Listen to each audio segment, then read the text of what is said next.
Welcome to X-Men Evolution, episode 25 of Cyclops is Waiting for Me, an X-Men animated recap podcast. I'm Rod, and I think I remember how to do this. I was going to say almost died, but that sounds too dramatic. I got sick for the first time since January 2020. So that's almost 4 years over the holiday break. I went to a friend's concert, and everyone there got a really mean flu. But since I hadn't been sick in forever, my whole body just went, you know that meme of all the check engine lights going off when you stand up too fast? That's basically what happened. I got inflamed eye infection, sinus infection. Yeah, you became Cyclops. Yes, yeah, that was the joke. There was nothing better than I get the first text after the new year to Rod, and he's like, so yeah, I'm Cyclops now. I'm like, what the fuck are you talking about? And then he sends me the picture. I'm like, oh. It looked a lot worse than it was, but it still sucked, but it wasn't I was going to say, it's still pretty awful to deal with. But the thing that was the most hilarious, and I say this out of love because the friend that had the show that I got sick at, their feelings were really hurt that I got sick there. And I know that's a complicated thing. It sounds dumb, but I kind of get it because it's a lot to unpack. But I was like, don't worry about it, because at least I've already set aside these weeks to not do anything. So this big project I'm on now, I already planned on not doing anything. I personally thought the thing that was the most hilarious was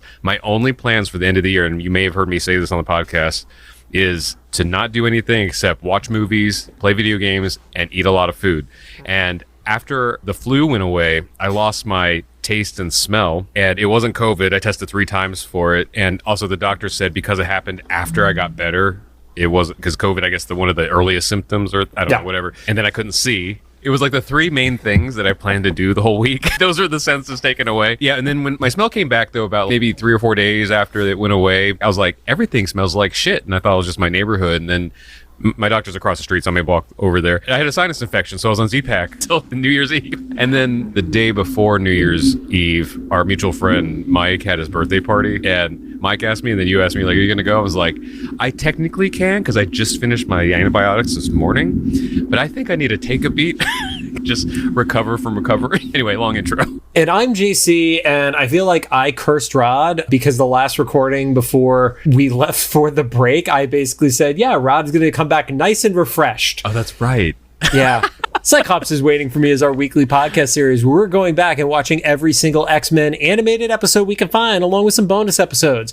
Our first series started with the original 1992 X-Men the Animated Series, building up to the release of X-Men 97, which we thought was coming to Disney Plus last year. But until that happens, we have, and I messed up the new intro.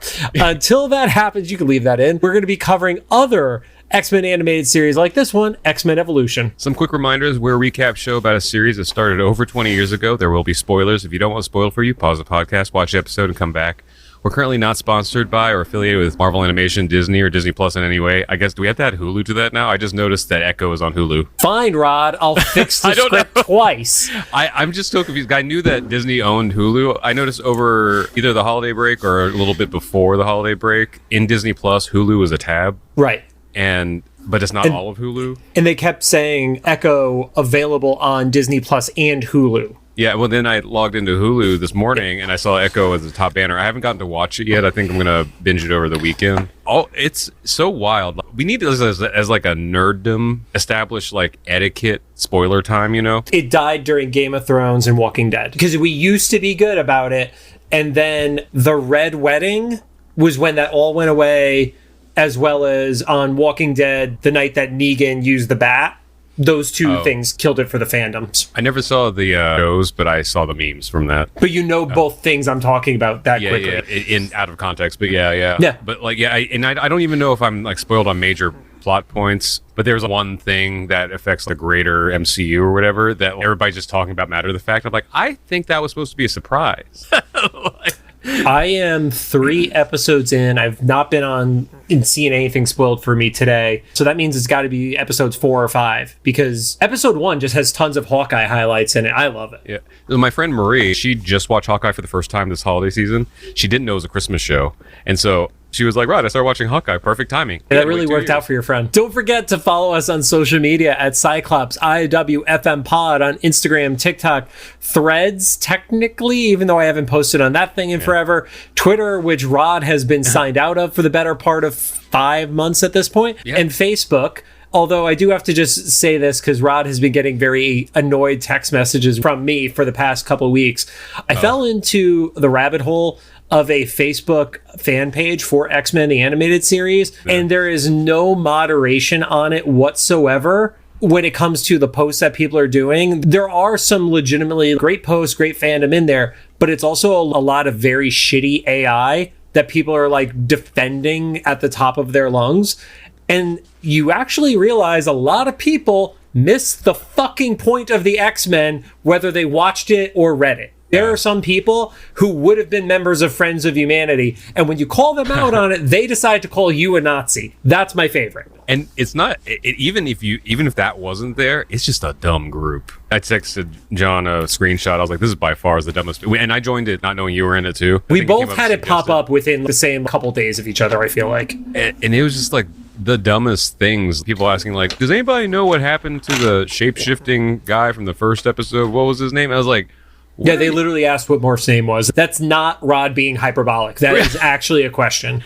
And was there something else about people asking like what the point of Jubilee was? And I don't know, it was wild. And now what I wish there was more of, I saw a post recently where someone highlighted a single frame from the 92 show that was supposed to be cut because it literally has over the screen cut this frame. Yeah, it was like a Disney Plus error. That was like a cool little thing that somebody found. Yeah, I agree. There are definitely parts of it that are cool and have value, but at the same time, it reminds me why I shouldn't be on Facebook that much. I wonder if that is something that, because of frame rate, didn't show up on broadcast and VHS. You know what I mean? Like, you literally just don't see it because the frame gets skipped or something.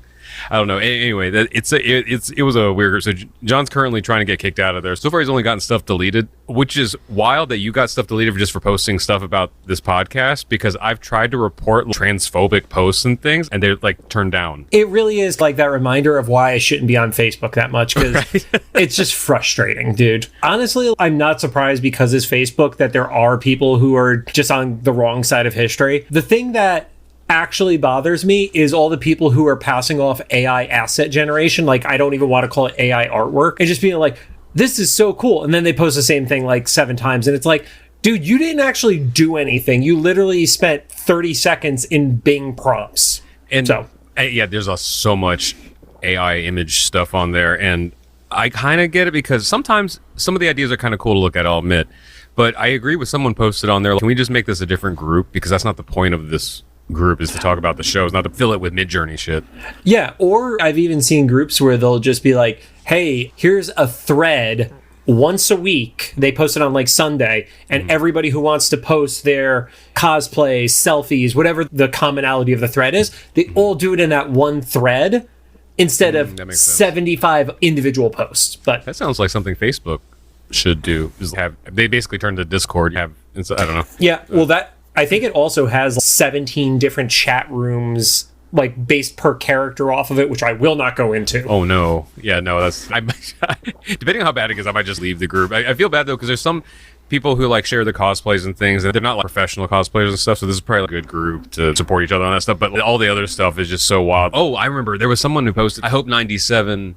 Or they said that the 97 is going to be too woke because it's going to be too female-centered. I'm like, this show has always been female-centered, including, was it the next episode that we're going to cover in Evolution? And then, I didn't mention it because I don't want to start getting tagged in thread replies. But you don't do what I did, which was call it out. Yeah. Yeah, but we mentioned it on this show for the 92 series. The very first episode, the first action we see is from 3 female mutants. And 2 of them are total ass kickers. Yeah, and the other one is like our main character that we're like living through for the rest of anyway. It's like, how are you missing the point of everything? Finally, if you are finding this on YouTube or you just have seen this in like the Spotify like discovery page, please follow us on there. That helps us out. Also, shout out, we've had a few people who have recently stayed or whether they stayed till the end or not, gone through and use the questionnaire that I put up at the end of the episode and have given us replies. Those get reviewed, and then I set them live so other people can engage back and forth in those too. So I should log into Spotify once in a while.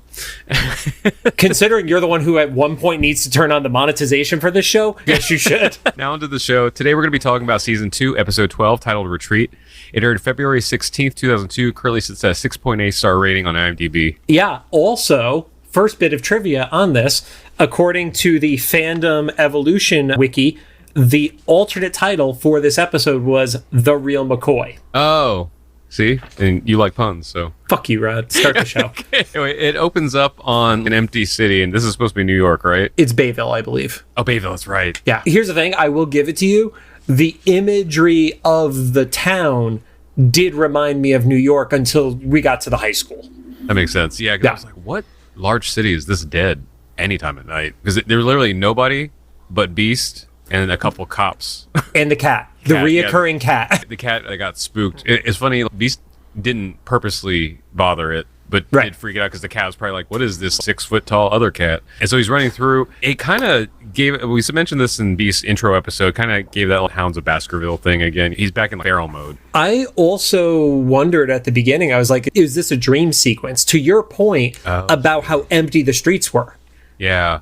And and then this next part feeds into that because he goes to the high school and looks into the window of the lab that he used to teach out of. Yep. And he missed it. And so that's when you realize, oh, maybe he's not quite feral. But then he knocks over a tree. And at first it looked like an accident, but then it busted the window. I was like, oh, was that on purpose so he could get in? But then he ran away because those 2 cops that were on patrol. Well, back up a little bit. 2 cops on patrol missed him earlier because he hid, but then he didn't hide very well because they saw him in their rear view. And they followed something to the school. And then it caught him there. It was like it was a weird sequence. So I was like, okay. So I didn't think about that, but that makes sense now that it could have been mistaken for a dream sequence because it was like everything's off. It was just very eerie because of how abandoned it felt until the cops got there. And once the cops got there, that's when I moved off of it being a dreamlike sequence to where Rod was going with it. He sees the empty class. You could tell that he misses it, but then he has this like moment of rage, and that's when he whacks the tree. And then when he whacks the tree, that's when it splits in two. Half of it hits the window, and that kind of regains the cops' attention. They must have been somewhat close for it. And they chase him through some alleys and stuff, and then Beast gets cornered. But there's this interesting pan from a full moon, so I don't know if it was like supposed to be like direct, but it was trying to give this werewolf motif. It was like full moon and then Beast, and he his whole pose and everything. But he was like backed into an alley. I was gonna say cornered, but it wasn't really a corner. He was just like the dead end of an alley. Yeah, and then we cut to the animated intro. I actually sat through them this time, and I was like, are these different, or have I just not watched these in a long time? Were they different? Because I haven't watched it in a while. I don't know, because same. I was like, does this feel new because I'd never watched these, or did something update knows how long ago? I'm not sure. The song feels the same. It hit me more today why, not that it doesn't work. It's more of like a cinematic scoring thing than a melodic song. Ron's 92 theme has a melody. We can all sing it to each other. Right. There's not like a singable melody in this. It's like a score under it, which maybe that's what the direction was. But anyway, so I actually watched it today because I was like finishing up my notes and stuff for the heading for my notes and things. And I was like, oh, this is interesting. But then when they come back from the credits, the cops pull into the dead end and Beast is gone. He must have jumped up or something. Once again, no one looks up. But then he lands on their hood and destroys their car and then runs away. I don't know where he was. I got a little bit of him, I think to an extent he's in a little bit of a feral mode. Not full when Wolverine goes feral, but I think he also the animalistic side took over to an extent, which leads into what the next conversation with Xavier is. Yeah, and so back at the mansion, my note here is Beast is having the morning after talk with Xavier. It's so funny because he's like, I'm so ashamed of what I did last night. Xavier's like, don't worry about it. It's natural. Was this where he said that he doesn't like the animal that he's becoming?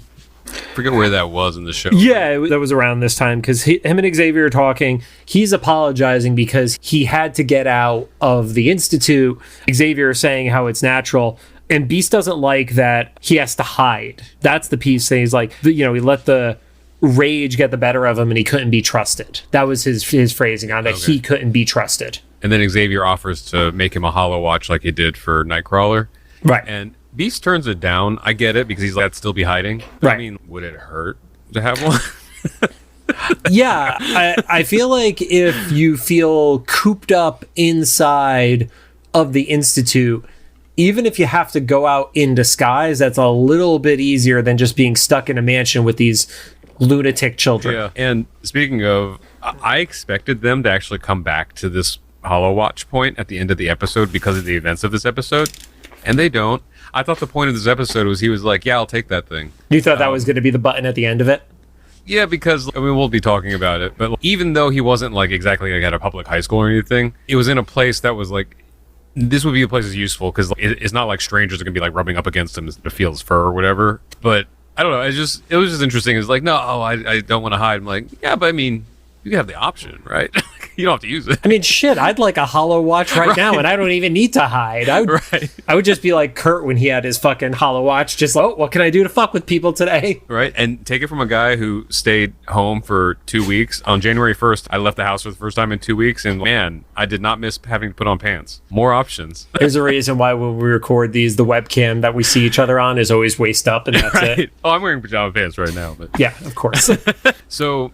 the hallway, my note here, too many cameos. John will probably tell me if there's anybody important there.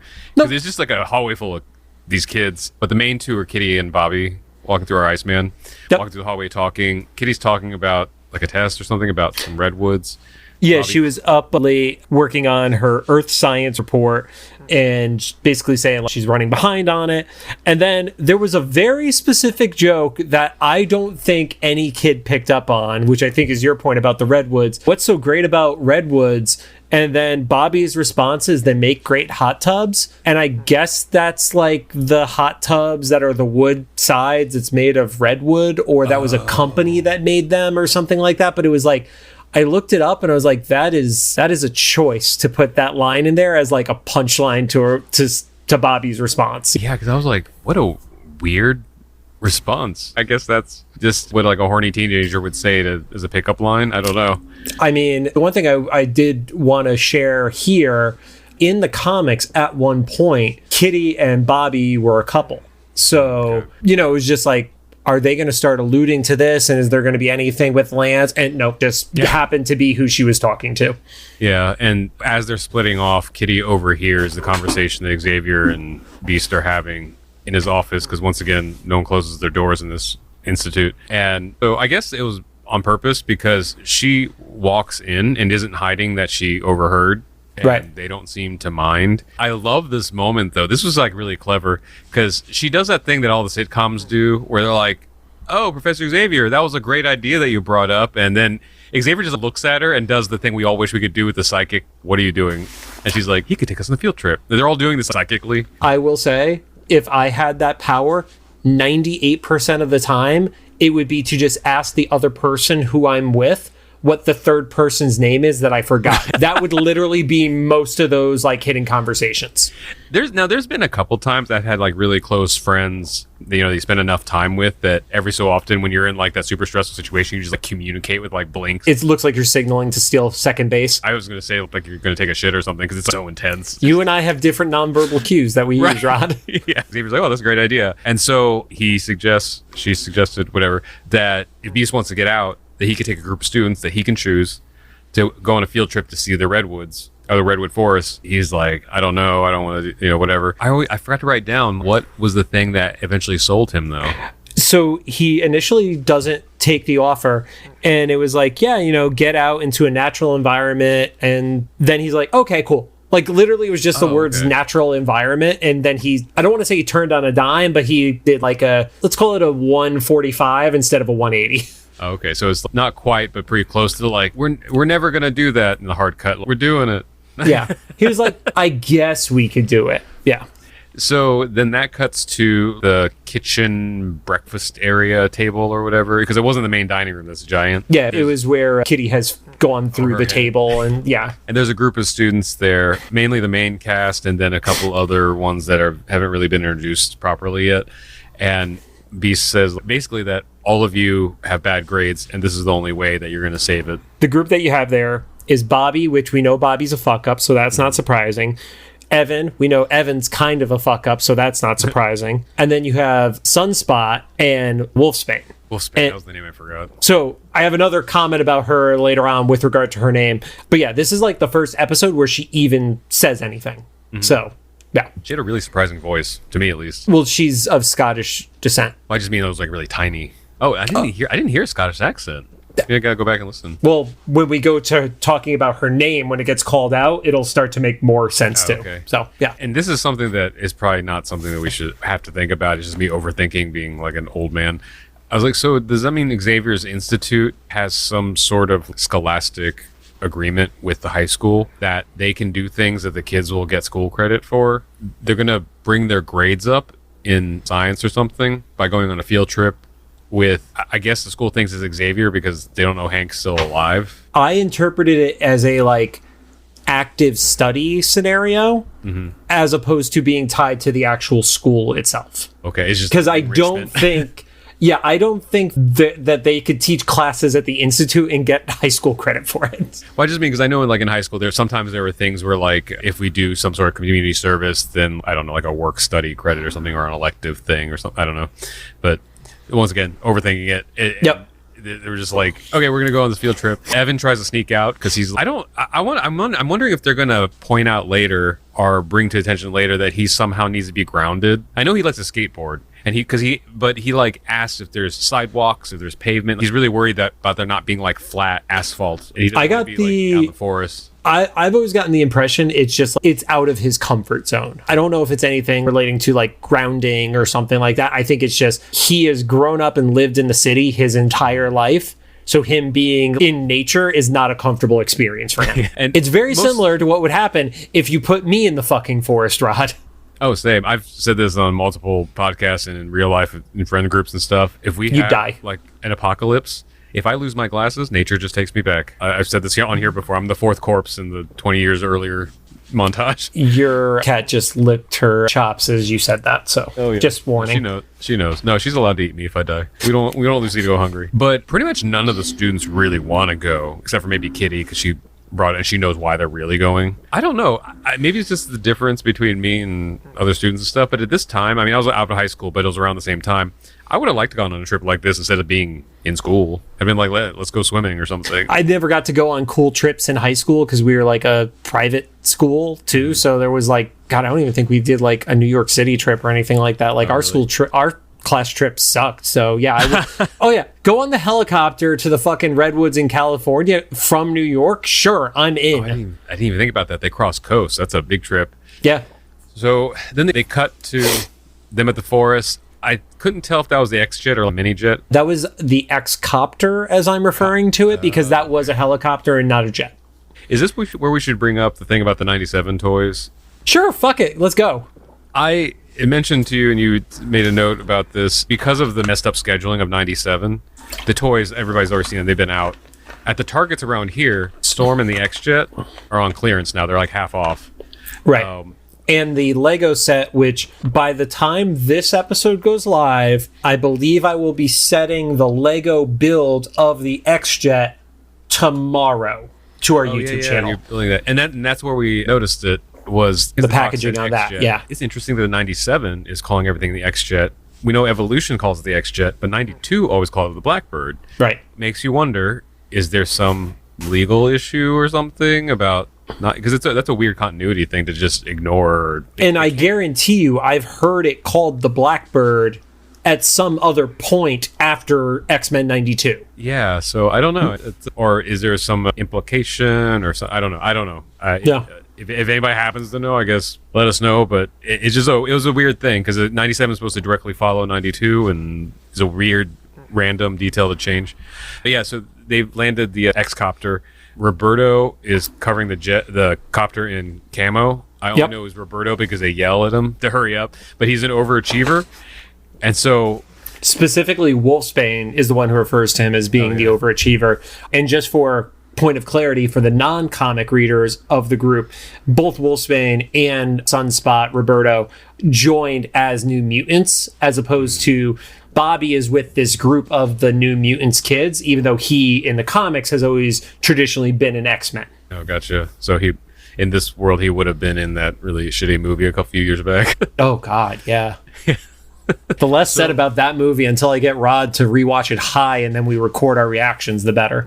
Of the terrible movies, I wouldn't mind as much. I just thought it was dumb, and also It was one of 2 movies you could see in like a year. It was literally like what that and Tenet were the only movies you could see, new movies you could see after lockdown, or it was still during lockdown. It was during it came out in LA at least as like a drive-in experience. I saw it in a drive-in, which is the best case scenario for me to see a movie like that, because I think at one point I even just got on my laptop and wrote some music because it was just so I was getting bored at points, then I was getting confused at points, and then I was like, what's this the big twist at the end was like, I didn't know that was a twist. I thought that was like clearly pointed out at the beginning. It was a mess. Yeah, so he finishes camouflaging, which is funny that Wolfsbane calls him an overachiever, and he says that he needed to do more, because when they first showed the copter, I was like, that's not covered. Because they showed like a bird's eye view, and it's like one patch of leaves on top of what's clearly a vehicle. But devil's advocate, or Azazel's advocate, what is the likelihood that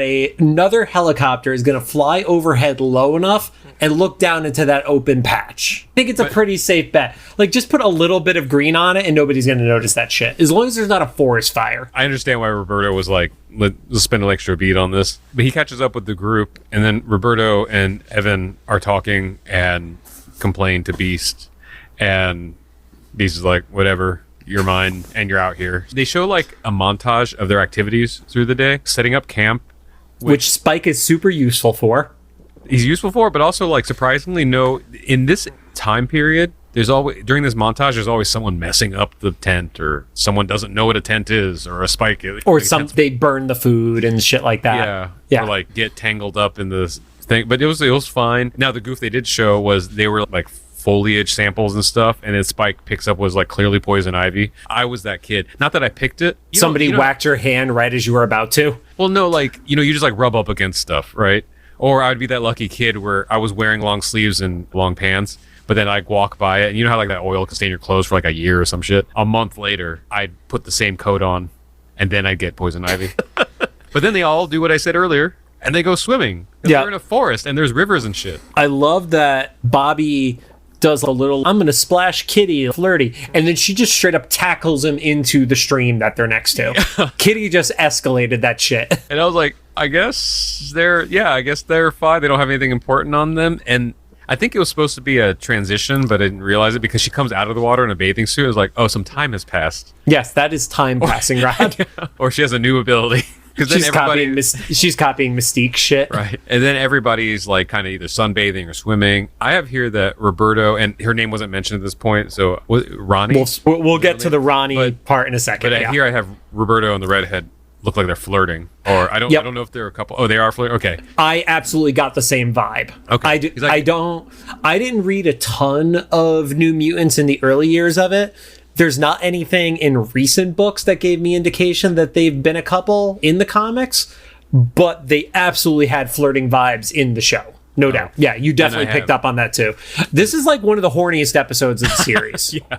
Well, you got a bunch of teenagers in the woods. Yeah. That's literally what we used to do in Indiana. And then I have your Beast cock blocks by shaking dry on them. It's like a big dog. First, Beast is very happy swinging from branches like he's Tarzan. Well, yeah, that was the whole point of this, right? Is like he doesn't want to feed into the animal part of himself, but Xavier's like, you probably should. You need to unleash it a little bit, dude. But yeah, so Beast is doing his happy Tarzan stuff, does a dive bomb into the water, it gets up and he shakes, and then there's like a brief second where he's sad Beast again. Oh, yeah.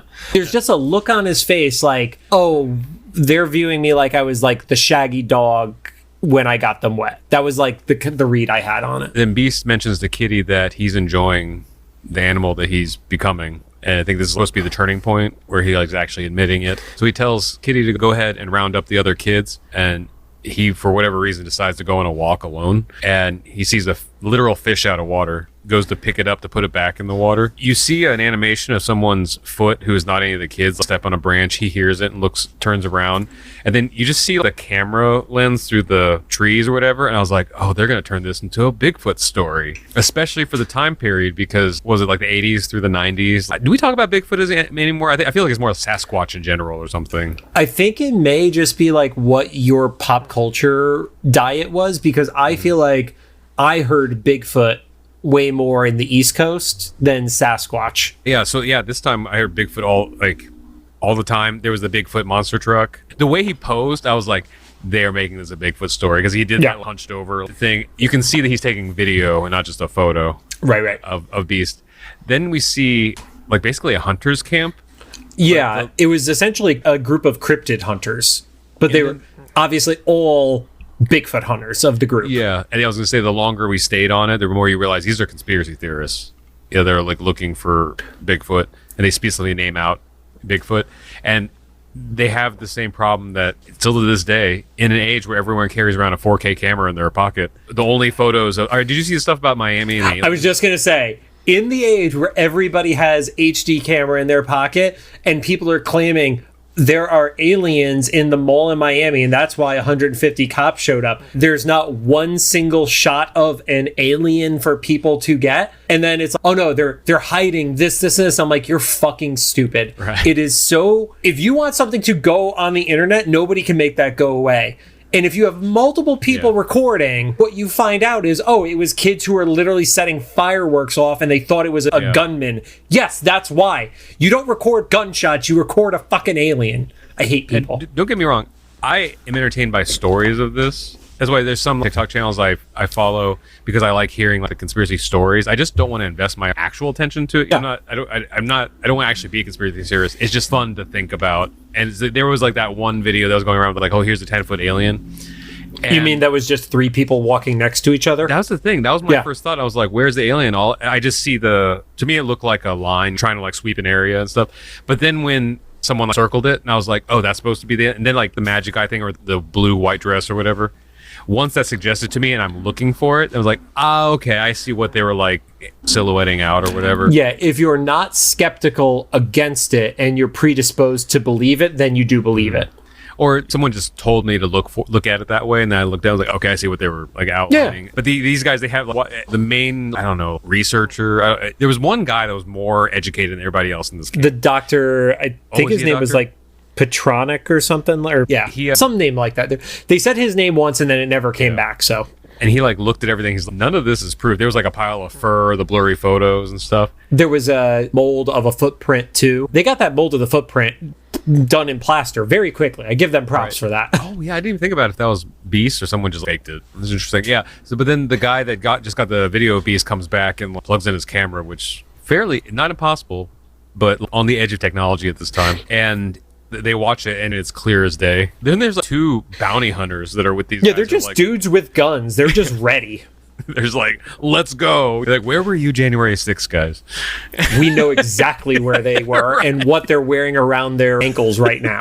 Right. And they go hunt Beast, then back with the kids and Beast. He's trying to be like he is the cool teacher.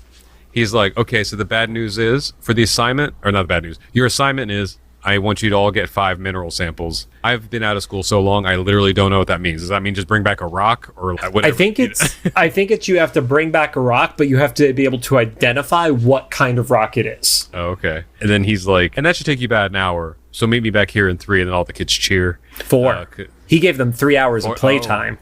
He also is like, I'll be in the teacher's lounge, and they're like, where's that? He's like, I don't know yet. You'll figure it out. Yeah. I think he thinks he's getting away with what Kitty and Xavier wanted him to do, but he doesn't in the first place. They didn't know. He doesn't know that they wanted him to do that. Right. So he just keeps creating reasons for him to like go walkabouts and stuff. Hey, Lucy, what the?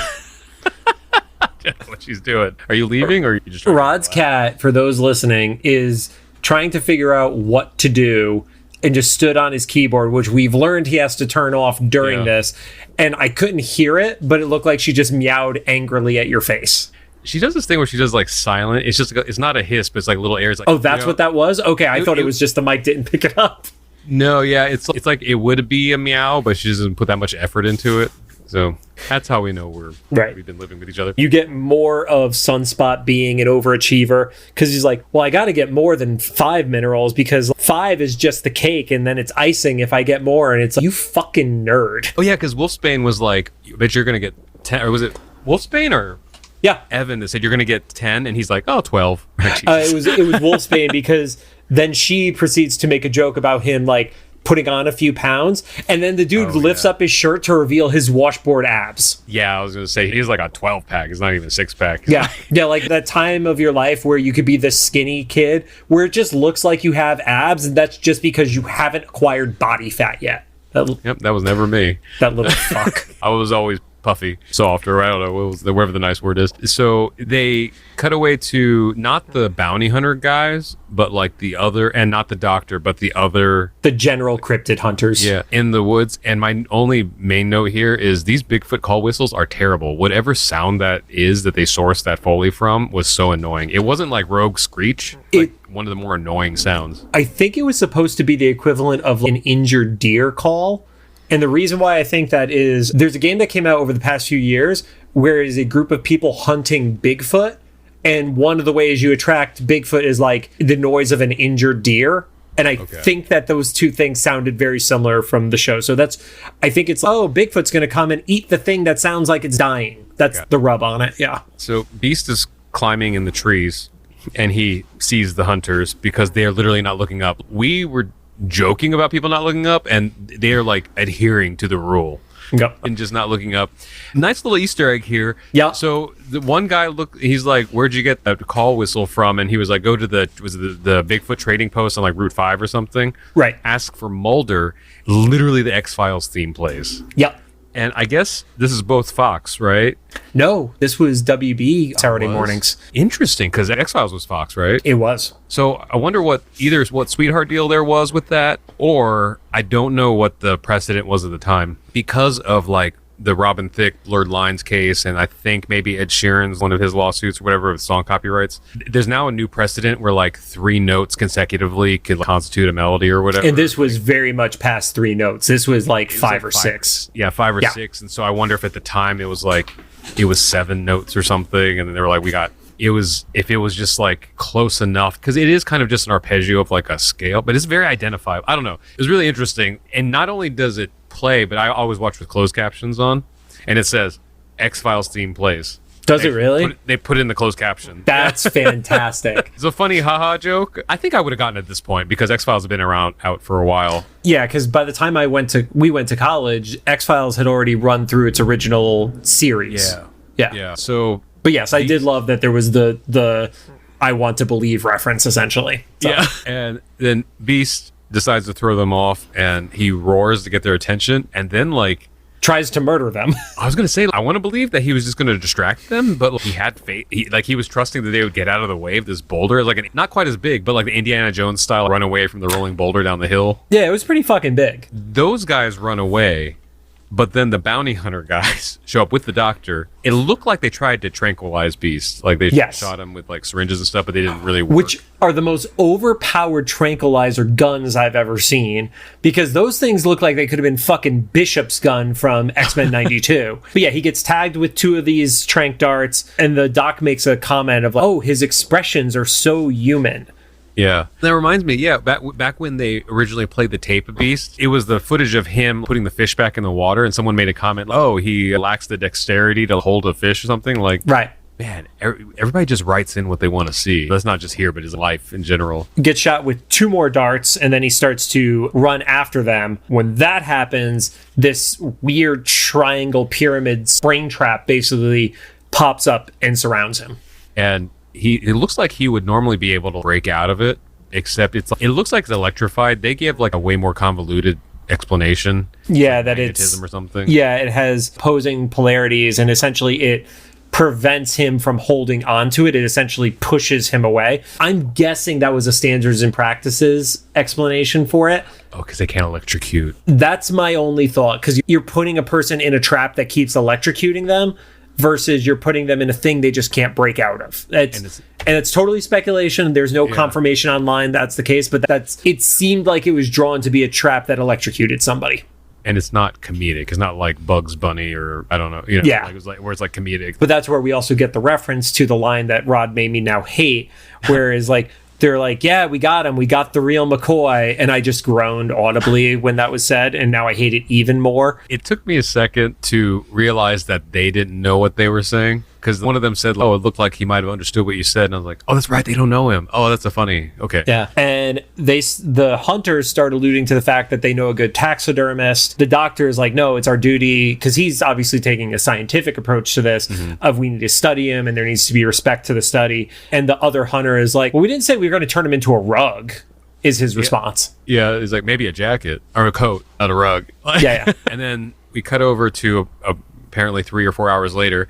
The students are all looking for Beast. And then this is where they call Wolfsbane Ronnie, and her name on the captions spelled super interesting. I guess that's the Scottish part. So I actually went and I threw this onto our Instagram and I did a survey because we have a lot of fans of X-Men that aren't solely fans of the animated series, because I have always read it as Rain, Rahne, and I started looking stuff up online, and there's literally like one of those like how to say this websites, and it shows both options, and I was totally fucked in the head last night as that was up. So that's why that was on our Instagram 1 week ago in the past from when this goes live, and 3/4 of the respondents said it the way I did, which is Rain, and then the other 25% said it as Ronnie. And I'm curious, I obviously couldn't go and ask everybody on there, but I'm wondering how many people who pronounce it Ronnie were because the first time they saw the character or heard the character's name spoken was Evolution. I'm genuinely curious about that. So, or they're European. Well, that's the thing is I think if you're European and you're Scottish, you would pronounce it Rain.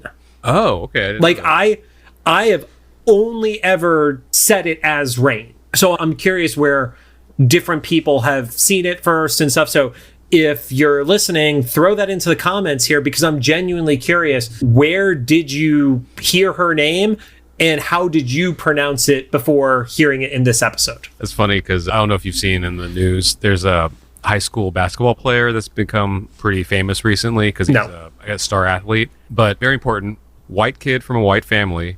I will not, even the correct pronunciation of his name, I will not say it on here, but it has been some fun memes over the last week. The last name? Yes. Yep. No, I did see that. Yep. He went on some podcasts and interviews and told you how to say it, and it's fine.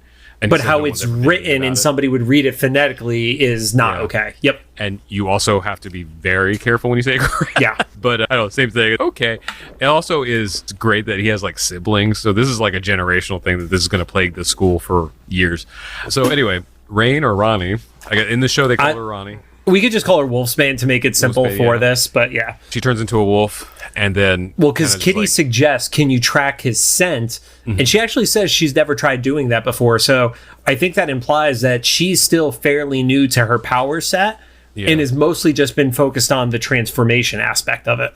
And I also wonder how young she is, because they made her sound so small, and she also was drawn tinier and stuff, like if she's closer to like multiples age or something. Yeah, where she's maybe like 12 or 13 as opposed to a junior or senior in high school.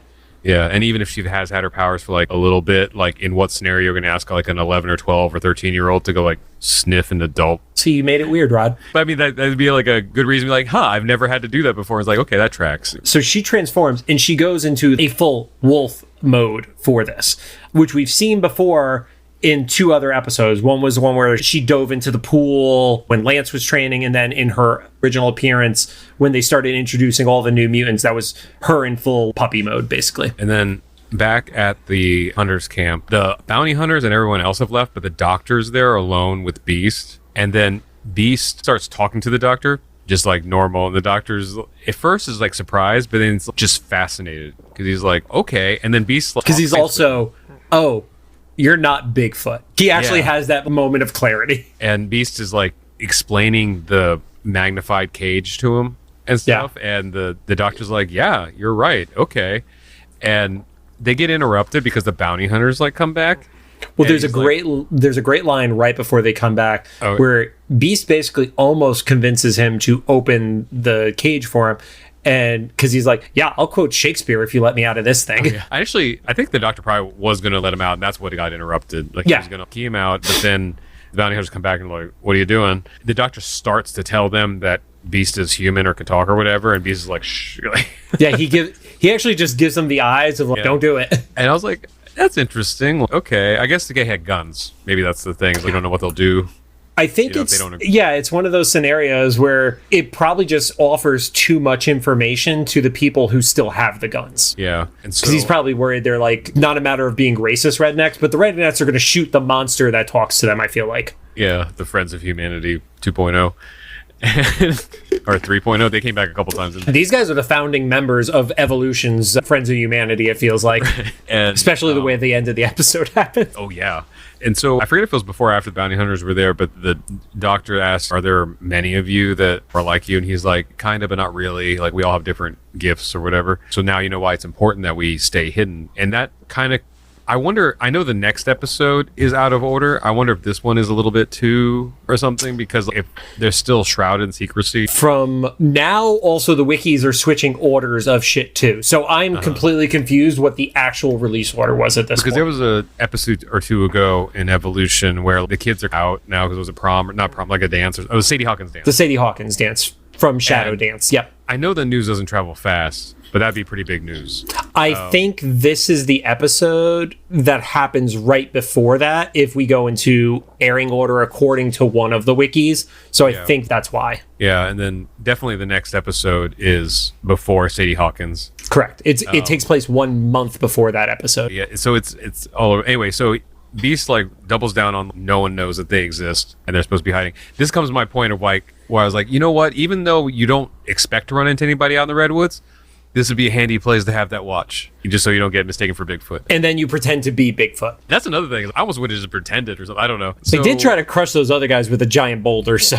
Right. I guess, yeah, he roared, and so he did. So was it Sunspot that pointed out that it's going to start raining soon? I guess he can sense it. I think it was Wolfsbane who said it when she started to do the tracking stuff. But then you see the kids are walking through the rain. They get to what looks like the abandoned site of the camp, and they didn't get there in time. And you see the trucks that are driving presumably back to get out of the rain like a sane person would. Yeah, and they're going around like a really dodgy mountain road, the kinds that are like on ice road truckers or something. And or where the school bus driver in season 1 took people through. Yeah.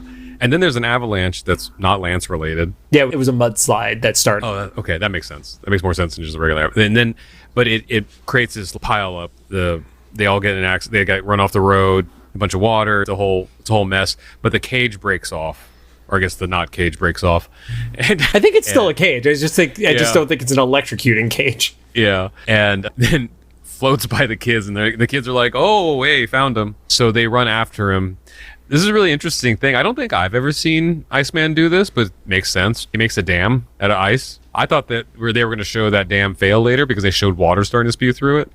Yeah, I was like, oh, is Bobby going to fuck it up? But it's enough to stop it. And then to your question from the volleyball incident, does Sunspot get stronger? I don't know if he necessarily does in the comics, but here it does imply that as he absorbs solar energy and he goes under, he literally rips the cage door off. Yeah. So I think it's like a light version of Superman in a shorter term where he does get a strength increase for at least this kind of scenario. He does say the sun's rays fuel me. And he literally also, like, the clouds parted. Like, he just absorbed the sun in such a strong manner that it actually made a little bit of a hole for the sun's rays to push through.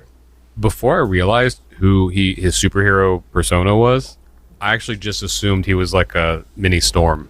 It looked like he actually parted the clouds as his power. Right. But then I was like, when he turned into Sunspot, I was like, oh, okay, that was like a serendipitous. Yeah. Or like you said, maybe he's able to channel it so strongly that it pierces through the clouds. He was just like sucking up the solar energy, basically. Yeah, and then he swims down, like you said, rips off the cage door and rescues Beast. But then the kids notice that the other hunters are...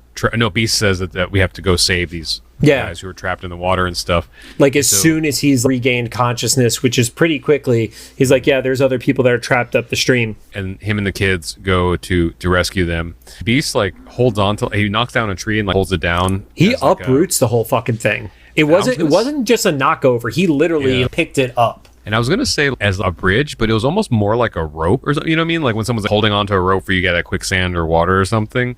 He was like holding onto it like that for people to like, climb up on, and the kids were like helping people climb up on it. But then the two bounty hunters, once they're in the clear, they're still trying to hunt down Beast, but then the kids jump in. They all have a moment, and it all falls into like the belief of these conspiracy theory personalities. Oh, yeah. Because Wolfsbane grabs the gun out of their hand from her mouth. Bobby freezes the second. Spike does like what we referred to as like he builds the spike armor out of him where he makes himself bigger. And Kitty pretends to be a ghost, basically. Yeah, she comes through the tree. And then Wolfsbane also does a secondary transformation where she goes into a werewolf mode. Yeah, it kind of reminds me, remember the captain from Treasure Planet? I know the visual, but I've never watched Treasure Planet, but yes. Oh, you haven't? Okay. I love Treasure Planet. But yeah, it has that, I don't know, more cat-like. Was that the one that had the song from Lit on the soundtrack? No, the songs were actually from Johnny Resnick. Oh, I'm thinking Titan AE. That's the one. Oh, I think I like that one too, but I love Treasure Planet. I haven't seen any of them. I just know there was a Lit song called Over My Head from one of those movies that I really liked. Treasure Planet was a sad story because it was like Disney's scapegoat until giving up 2D animation, because it was a good movie, but they purposely tanked it so that they could get out of 2D. What other context would you get Johnny Resnick writing a song for BB Mac to perform? None. There's no other scenario where somebody is doing that. I agree.